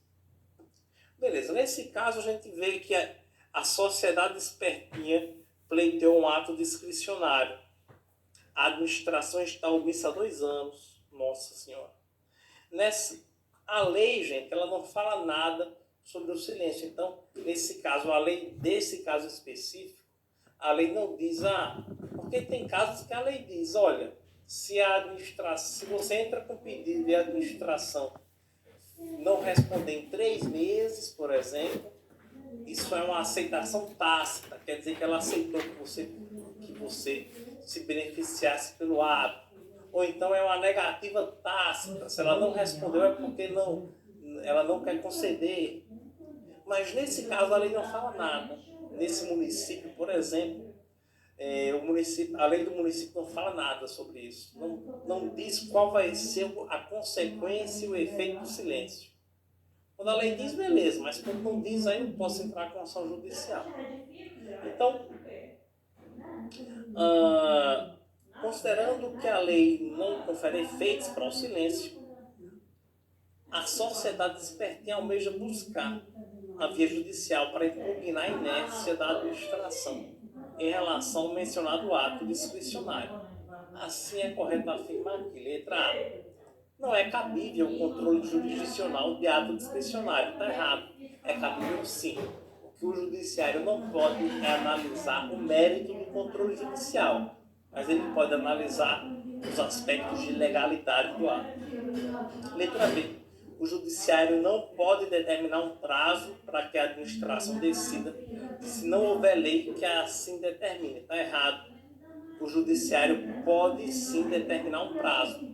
Olha, a administração, dentro aí do prazo de 30 dias, toma uma decisão. Pode. Letra C. A decisão judicial poderá deferir o ato pleiteado, substituindo a administração inerte. Isso aqui seria apenas se fosse um ato vinculado. No caso de ato discricionário, não. Letra D. A omissão caracteriza abuso de poder. Caracteriza.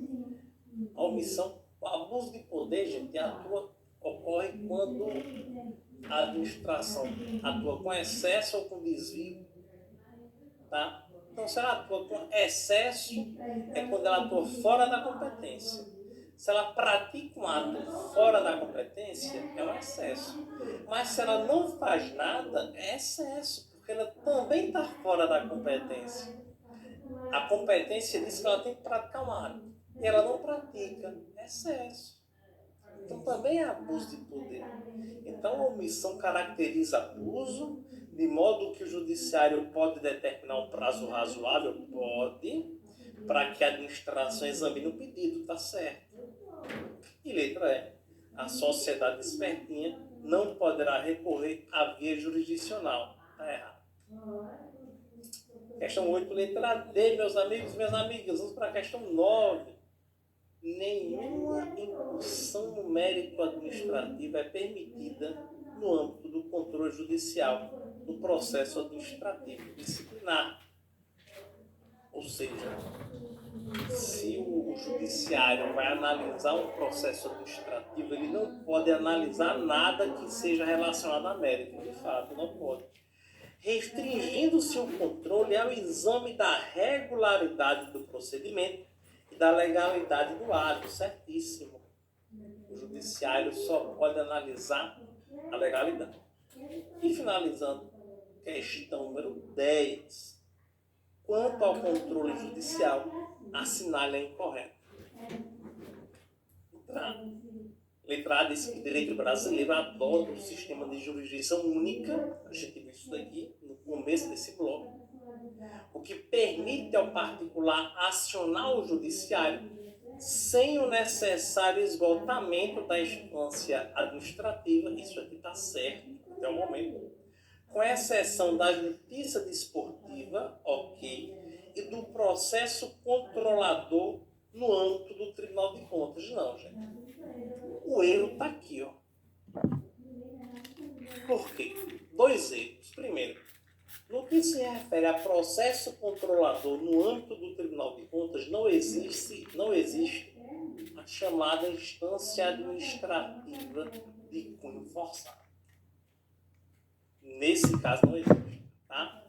Outro erro é o seguinte, mesmo que existisse, quando ele fala assim, gente, com exceção da justiça desportiva e do processo controlador, ele está dizendo que só existem essas 2 exceções. Vejam que a palavra é restritiva.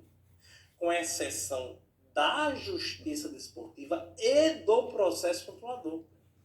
Se ela falasse assim, com exceção, por exemplo, da justiça desportiva e do processo controlador, ou, por exemplo, com exceção da justiça desportiva, do processo controlador, dentre outros, aí estaria correto se o processo controlador fosse o caso, né? Mas aqui tem 2 erros. Primeiro, que processo controlador não é um caso de instância administrativa de cunho forçado. E segundo, que não existem outros casos, INSS, habeas data. Existem outras situações em que há essa necessidade de esgotamento da instância administrativa. Portanto, meus amigos, letra A é o gabarito, porque está incorreto. Letra B. A coisa julgada administrativa não impede a sua revisão na esfera judicial. Perfeito. Tá certo. Por quê, professor? Porque a coisa julgada administrativa é meramente formal, não é material.